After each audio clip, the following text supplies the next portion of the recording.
Pope game do that. We've seen the NFL do that. So I think it's right that the NCAA is following suit on that. There's so much at stake. A little soft press by San Diego Christian. Aztec trying to break it. Angelo Chol in the game for the first time. And there's Perez, the walk-on. That baby honeycombed the rim and popped out. And here come the Hawks from San Diego Christian. Dunklin trying to work around. Shane Travers in the game for the first time for the Hawks. He's a 6'2 junior from Eugene, Oregon. Trying to flash backdoor English. And we have this opportunity to take a look at the keys of the game tonight, brought to you by your San Diego County Toyota dealer. Yeah, the Hawks, they need to make some shots. They went 0 for 19 from 3 against Pepperdine on Monday night. And for San Diego State, Malik Pope, he's a scorer. He's got a scorer's mentality. He's only averaging 2.5 points a game so far. I think it's really important that he gets off the schneid tonight and scores some points like we talked about and see the ball go in the basket. Because as the season goes on, Malik Pope is very important to this Aztec offense. Perez, nice little running hook in the lane. Rebound down deep in the toaster, and a foul is called on the play. So this one will go against the Hawks, and are building up those fouls. Cheatham will draw the foul and go to the line, and that foul was on Lambert. He's got 2. So here's a guy we haven't even talked about yet, Zylan Cheatham. This guy may be the best athlete on the entire squad. The problem is the first couple of games he's been in constant foul trouble. Ended up fouling out the other night. Meanwhile, right now, the Hawks are the ones in foul trouble. They have 5 team fouls already with 14 minutes to play in the first half. Lambert goes out, and Angulo will come in the ball game. Also coming in for the Hawks for the first time is Antonio Austin. That's got a ring to it, that name, doesn't it? Antonio. So Cheatham at the line. This is an energy guy, and he can jump. 41-inch vertical. 41-inch vertical. You used to have that, didn't you, Big John? Oh, I wish. I didn't even have a credit card leap. I had the business card leap. That's pretty slim. All right, the pressure's on. They put it on Dunklin. Foul call, backcourt. And so the Aztecs getting the call, and this one will go on De'Ariel Williams.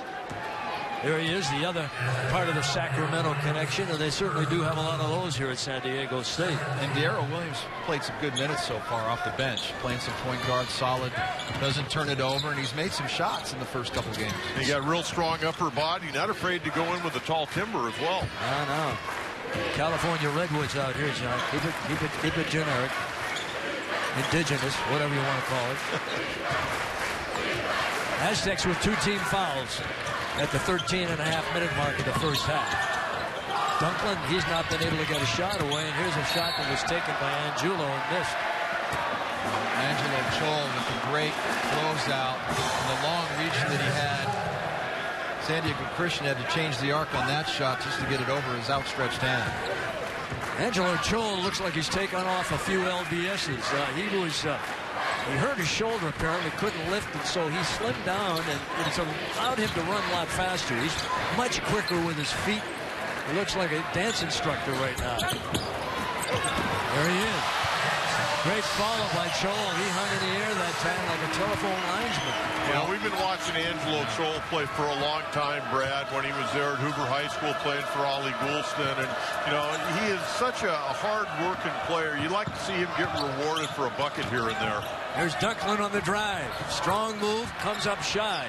Gets it back. Land to the Giants. He gets another shot. Try it again. He's got 2. Boy, Dunklin really stayed with it, didn't he? Did a great job of getting the big fellas from San Diego State up in the air and then shooting at the right time to get that shot off. Dunklin wanted to make the most of his opportunity. He was out here early today shooting all by himself. Coach Mendez says, you know, we may not win this game, but our challenge tonight is to try and win some of the little battles so we can take something good away from the game and get ready for our own league play. They don't expect to come in here and dominate, that's for sure. Well, what the great thing is, Eddie, these games are non-counters. You know, like they played Pepperdine the other night, they play tonight. It doesn't count against their schedule. Right. So they can get better, they can work on some things, they can play against great competition, which will help them throughout their conference season. On the other hand, the rules, the way they're stated, that the Aztecs, at their level, get 2 exhibition games or 1 exhibition and a closed practice.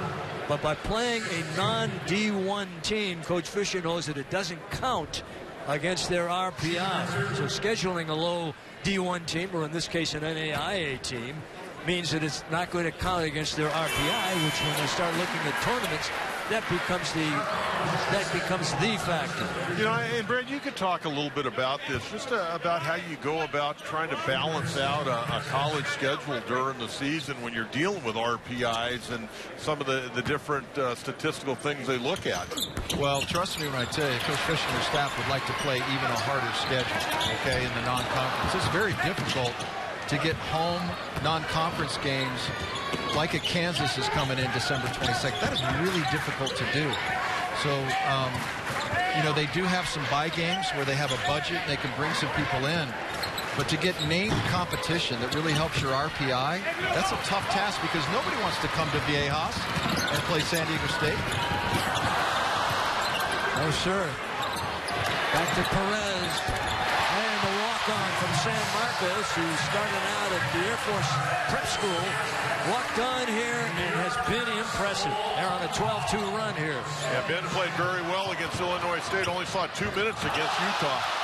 How about that deflection? There's a little bit of an idea about how that guy can sky. That's to Kari Allen. He'll get it back. Almost rewarded for his effort at the other end.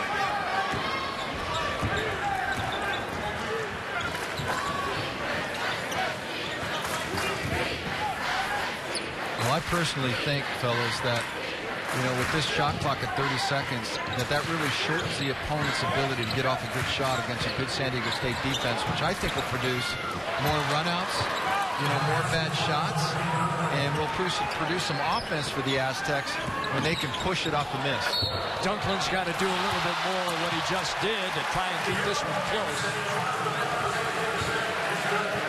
Ariel Williams, foul call to Kari Allen.